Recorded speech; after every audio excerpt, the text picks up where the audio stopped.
Welcome to the Flying Octopus podcast, offering a new perspective on Red Wings hockey, as well as all the important news from around the NHL. And now, here are your hosts, Tony Wolak, Devin Little, and Evan Sabourin.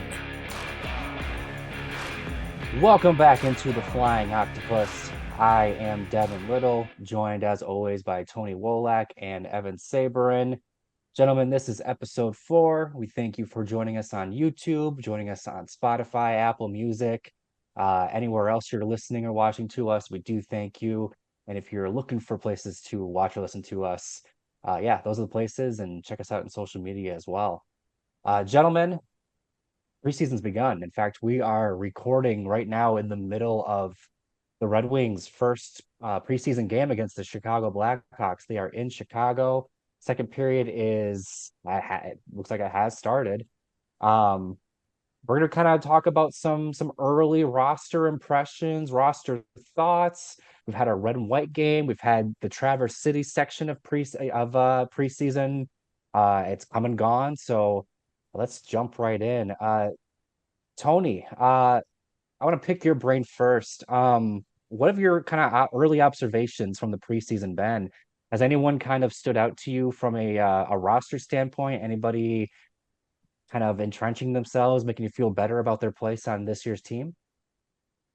So one player that comes to mind immediately is Marco Kasper. I like the pace he's played with so far, both in training camp, the red and white game, and early on in the first preseason game. His positional versatility is something that Derek Lalonde really likes. It's something similar to what we've seen from Michael Rasmussen in the past. He can play on the wing, can play center, play up and down the lineup, but just the energy he brings has been pretty apparent.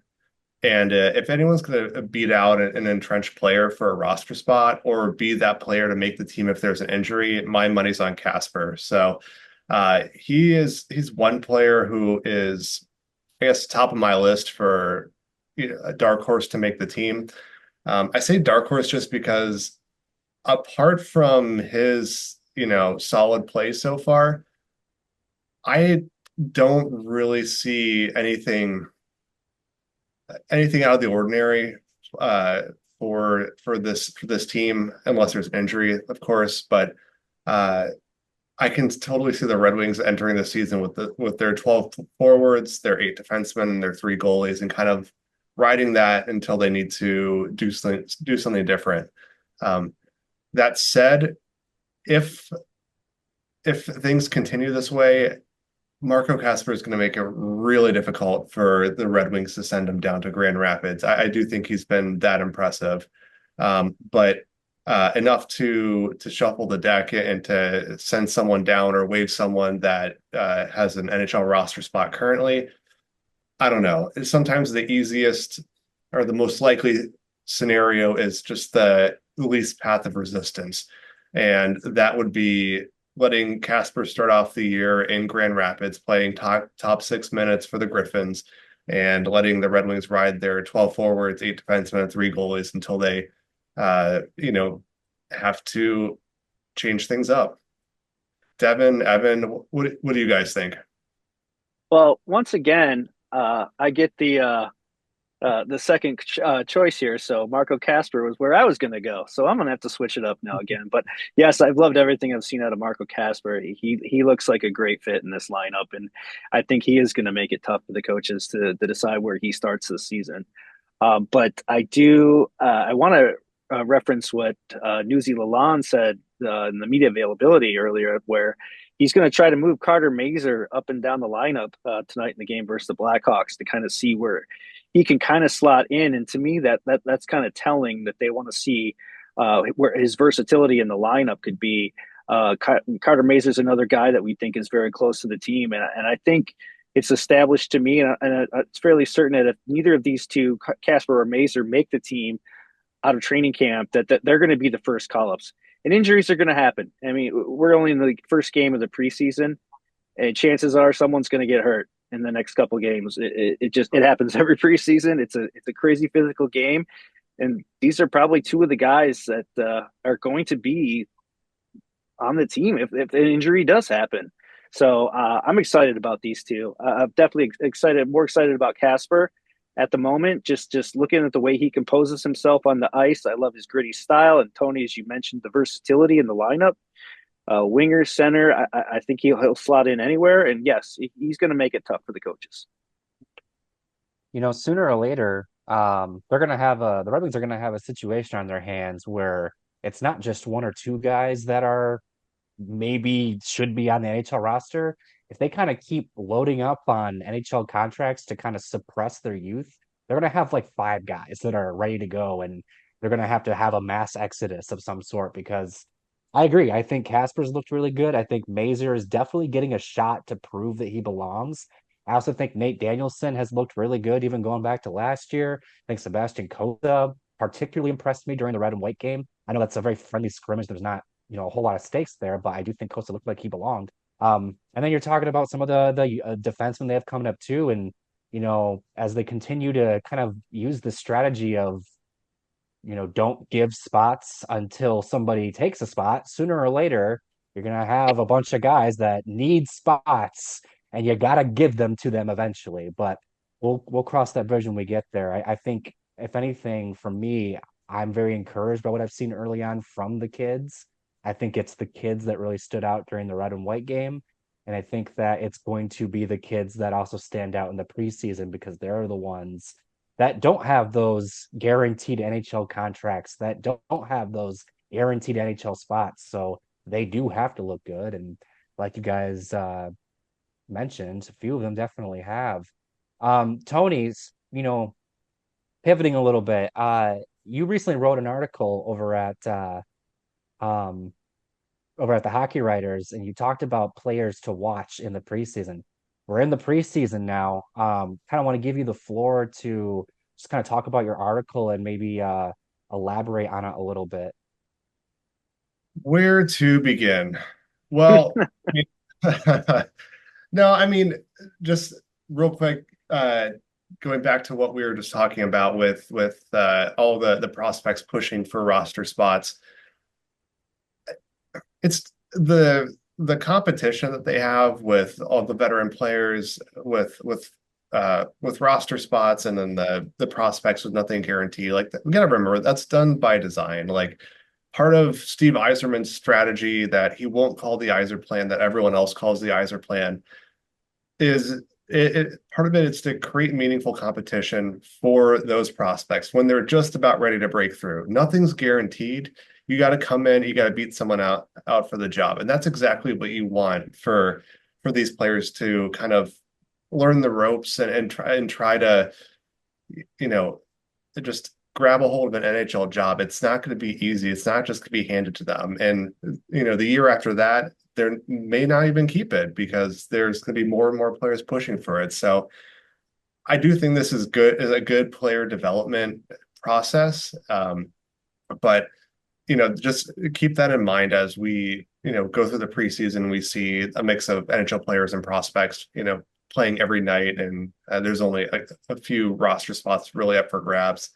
But this is all done by design. It's intentional, and that's exactly what we want for Detroit's prospects. But jumping over to players to watch during the preseason, we've hit on a few already. The Red Wings forward prospects: Nate Danielson, Michael Bronzeg-Nygaard, Marco Kasper, Carter Mazur, Emmett Finney.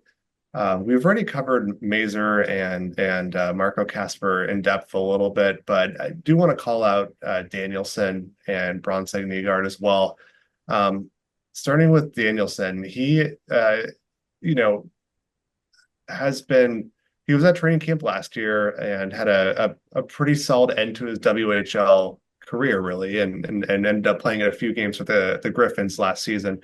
Now he has the opportunity to surprise people and possibly make the Red Wings.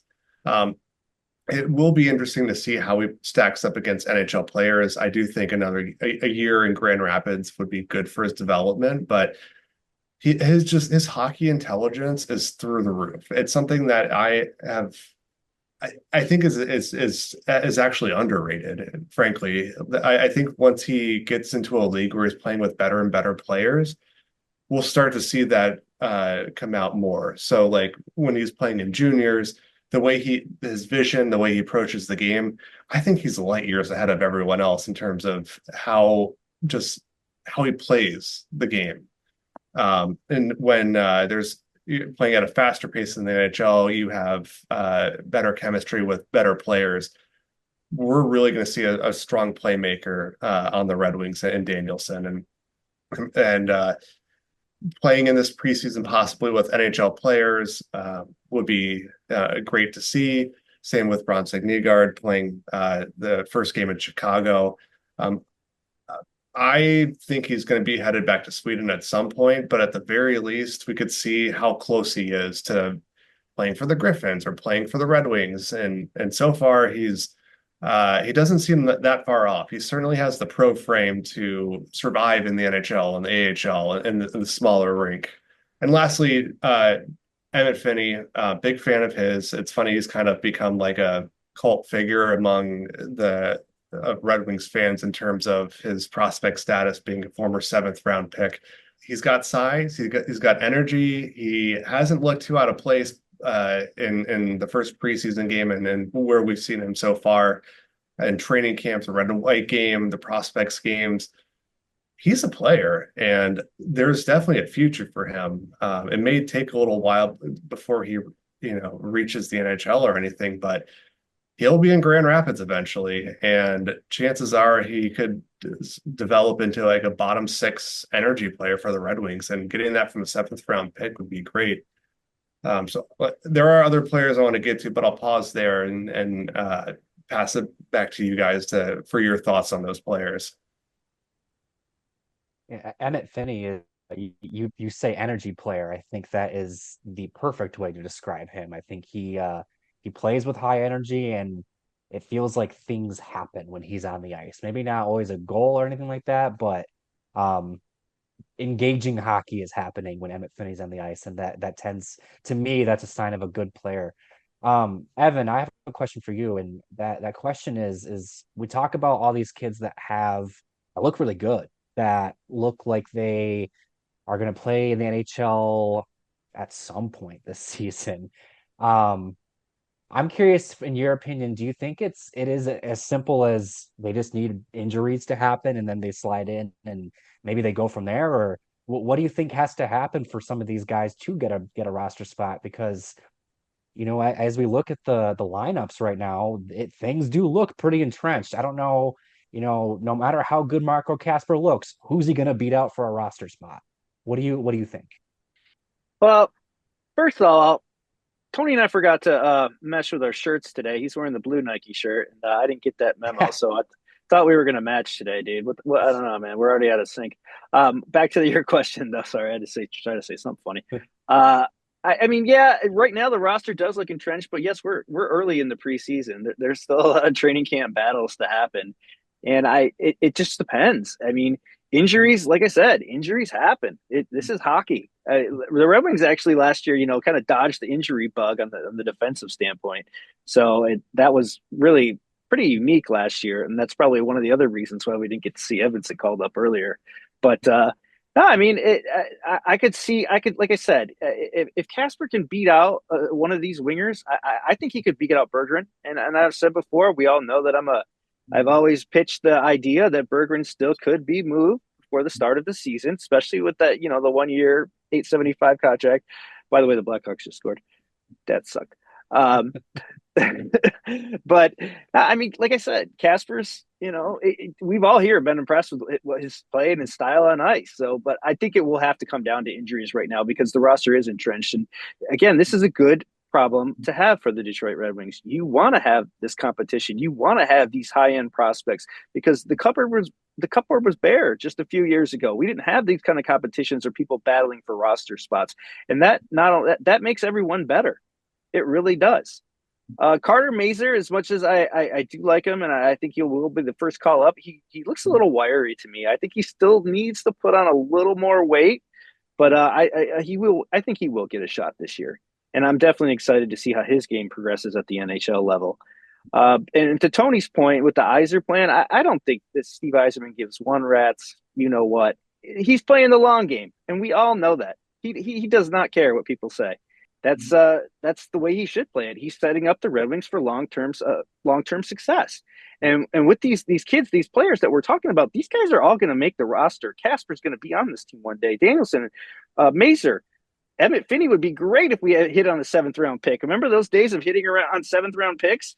It doesn't happen as often as it used to, especially with this organization. And I'm again, Emmett Finney really does excite me because that would be a great addition to the team if you hit on a guy like him. So there's a lot to unwrap before we even get to the start of the season. But yeah, there's going to be some battles, and it's fun to see who's going to come out on top and which of these prospects that we all think are going to be good, which one's going to could push for a spot. You mentioned how they were very lucky in dodging the injury bug throughout last season. They were as much as a big piece of last season was the stretch where Dalen Larkin missed and the Red Wings could not win a game without him. You kind of remove that from the equation, and even then, Larkin's one guy. They were pretty healthy. And I agree. I think that is a big reason why we didn't see the Edvinsons or Berggren or other players. Just if you don't need to call anyone up, you're not going to. And now that you've put that out there into the world, and I've kind of doubled down on it, that definitely means that this season there's going to be a wild array of injuries.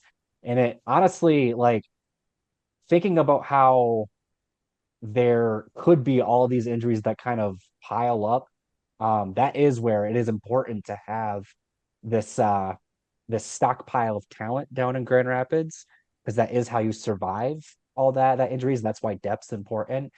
And it honestly, kind of brings me back 10 years. I'm feeling old now, but it makes me think of the 2013-14 season, when it seemed like everybody was injured. And that's when guys like Riley Sheehan had to be forced up. Tomas Jurko had to come up. I think Tomas Tatar had to come up. Like, all the guys that they were planning to kind of just keep in Grand Rapids for the year had to come up because the Wings just were crazy, or dealing with a crazy amount of injuries. And knock on wood, throw some salt over your shoulder, do whatever you got to do. But if a large sum of injuries were to happen this season, I feel pretty good that the Red Wings have the depth within their organization down to the Griffins to where they can survive a few blows. Now, obviously, if they're missing most of their top six, it's not going to look pretty.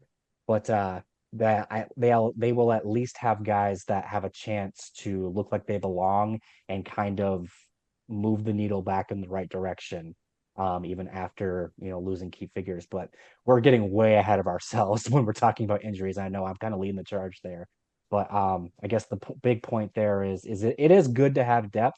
It is good to have these roster battles, and it's good to I don't know, foster an environment where players have to earn things. And when opportunities do present themselves, you have to capitalize on it. You can't just kind of half-ass it.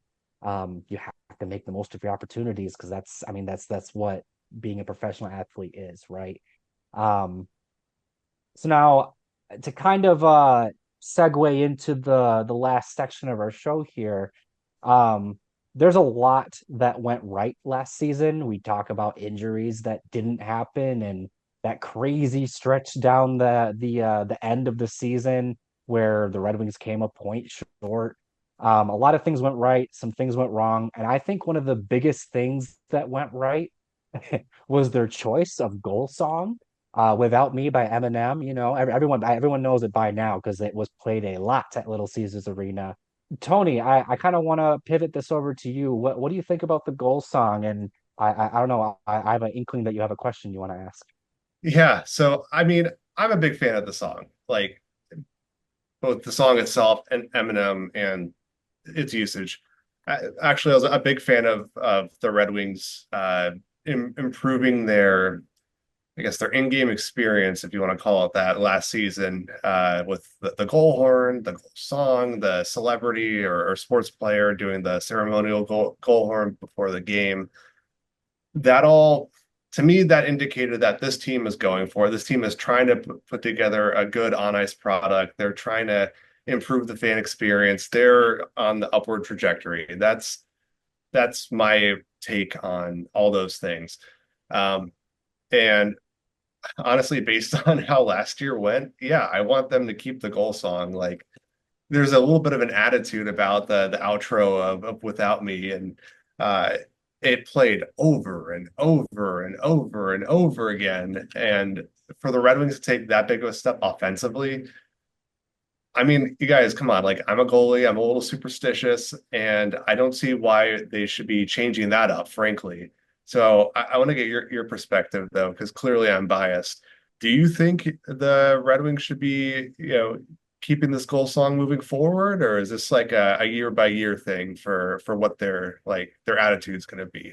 I think it's too catchy. I love it, and it's way better than the Blackhawks Chelsea Dagger song that makes you literally want to stick daggers in your eyes. But no, it's Eminem. I mean, he represents Detroit. I mean, if you told me 15, 20 years ago when Eminem first came out with all these crazy videos and all the crazy antics and stuff he did, that he would be the goal song for the Red Wings while in my 40s, that wouldn't have been on my bingo card. But no, I like it, it's one of those songs too where it's almost like I compare the song to like Chris Chelios, right? You love him when he's on your team, but every other team in the league hates him. So I love the song, but I'm sure every other team hates hearing that na na na na. Like I'm sure that annoys them, and that's kind of the point of what these goal songs are supposed to do. They're supposed to heckle you. They're supposed to annoy you. That's exactly they're like an instigator almost at some point, especially with that song, the nana nana nana nana. That could really instigate a player. So I have a great time with it. Huge fan of Eminem. I can't see them changing it. I think it's going to be built in as a tradition, like when we play Journey at the end of a win. I mean, it's tradition. Every time I hear that song, that's the first thing I think of. So I think the team will keep this moving forward. I think it would be ridiculous to not. It symbolizes Detroit, and it's a great tune.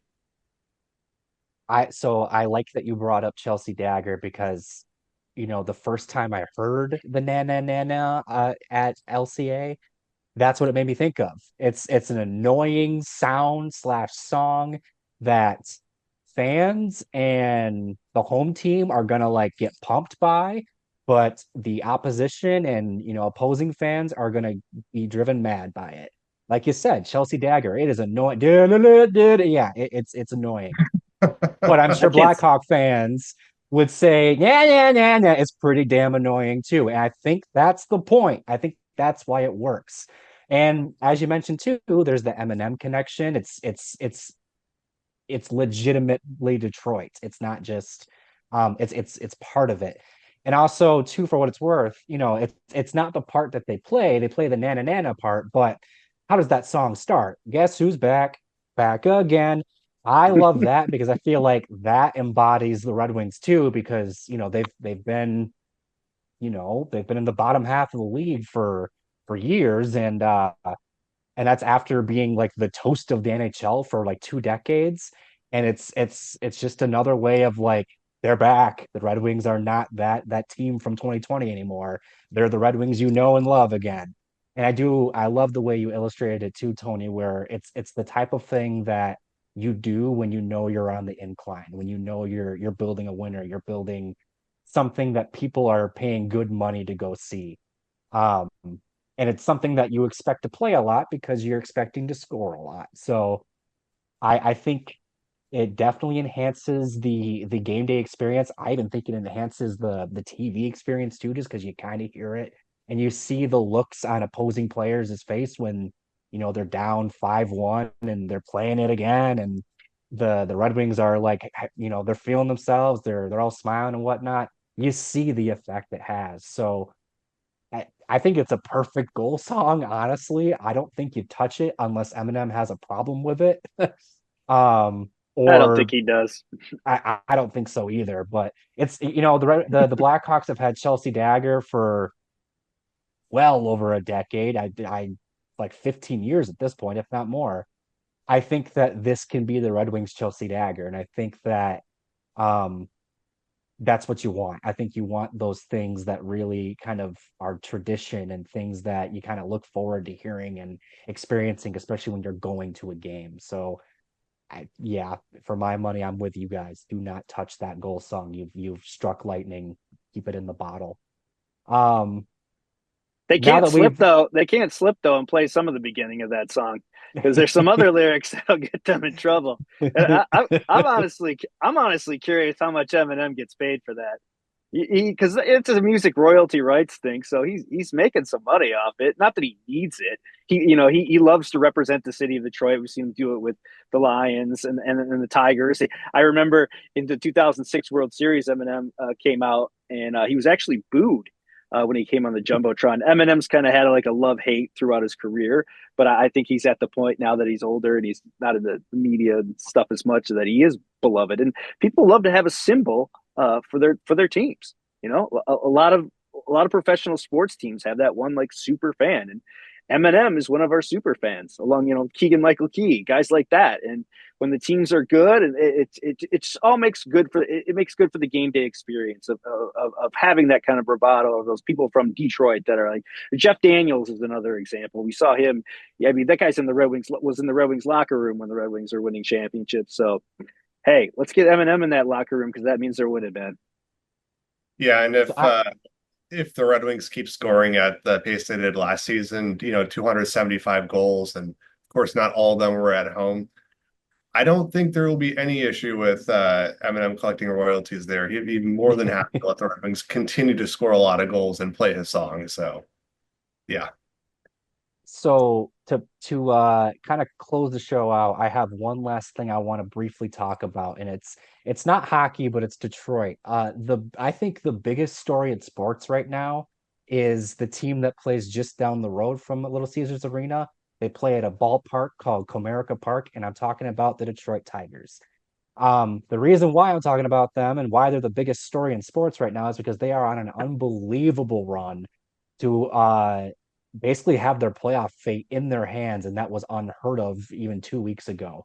They are the hottest team in baseball. They look like they're going to clinch a playoff spot, and that's after a long, arduous rebuild that is now on its second general manager, and it's also a Illich-owned team. So the reason why I bring this up, the Tigers look like they're going to be in the playoffs, barring some crazy collapse. Knock on wood, do all the things you got to do. The Lions are Super Bowl contenders this season. The Pistons exist. I'm wondering if you guys, I'm wondering if you guys feel like there's some pressure on the Red Wings to make the playoffs this season, not just because of what they did last season, but because of what the other Detroit teams are doing. Um, again, this kind of speaks to where the Red Wings have been. 20 years ago, the Red Wings were the team that were, championship contenders, and they were kind of the lone beacon in Detroit sports. So I'm curious if in a environment where you have the Lions and the Tigers kind of, capturing the enthusiasm of Detroit, do the Red Wings need to make the playoffs and kind of capitalize on that this season? Well, I think it'll be a disappointment if the Red Wings don't make the playoffs this year. And one quick thing about the Tigers run, I've never seen anything like this with baseball with the Tigers. This is insane. This team was left for dead, and it does bring up the morale in the city. And one of the things I love to see is that the athletes from other teams are supporting the other players. You see the Red Wings players at Lions training camp. You see the Red Wings players at Tigers games. You see the Tigers players, Riley Green and company at the Red Wings games. And so I think that it's all good from camaraderie. It's good to help build the spirit of sports in Detroit because let's face it, sports in Detroit have been pretty awful the last decade. It hasn't been good. And to see this kind of turnaround, because it seems like right now all three of these teams are on the rise. Even the Pistons, they've got some young core players that eventually will develop, but it's good for the city. It's good for sports. It's good for morale. And I personally love seeing it. To me, this Tigers team, it's like the movie Major League, right? It's like they were done. And then they go on this insane run and it's great. It's been fun. So I'm having a heck of a time on this ride. I had the game on all day at work today. So I'm all for the Detroit sports and keeping the city happy and making it a fun place to be once again, because it really does impact the city, not only just morale wise, but economically, to have all these teams like kind of getting close to that point where they're all going to be good contenders. So I'm all for it, man.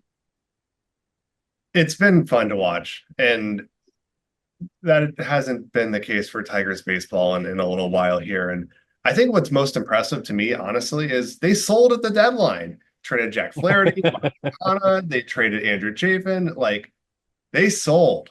Like, they traded 4 or 5 veteran players, brought Parker Meadows back up, brought Chase Young up, brought Trey Sweeney up after he was acquired from the Dodgers, brought Torkelson back up, and they've just gone on a run, and I love it. And also, they had 2 starting pitchers for the longest time. We're playing just bullpen games for most of it, which, like, talk about an unlikely scenario. Them going from absolutely no shot to like you guys were saying, controlling their own destiny and just killing it down the stretch. And the one thing I want to close with is, while we were recording the show, the Tigers' top prospect, Jackson Jobe, made his MLB debut, their top prospect, top pitcher. And tying back to what we were talking about earlier, maybe we'll be seeing some of our Red Wings top prospects making their NHL debuts this coming season. So I think we've gone on long enough. Evan, you want to wrap this up? Yeah, man. Good times in Detroit. And I didn't know this episode would turn into Devin karaoke night. So that was kind of fun. But hey, if it works, it works. You know, we could do a couple karaoke nights during the season if the Red Wings win. I'll start out every show singing the Eminem song after a win. So you can hold me to that one. But don't forget to thanks. tip your waitress. Yeah, right. So thanks everyone for watching episode 4 of the Flying Octopus. You can find us on Twitter at Flying Octopod. You can also find us on YouTube at the Flying Octopod, Spotify, iTunes. We're all over the place, people. I hope you're enjoying our talks, because we love talking the Red Wings, and this is an exciting time. This is we're on the up here, people, and this is fun. So until next time, we'll see you next week. Thanks for watching the Flying Octopus. Thanks for listening to the Flying Octopus podcast. Follow us on YouTube at the Flying Octopus channel and Twitter at Flying Octopod.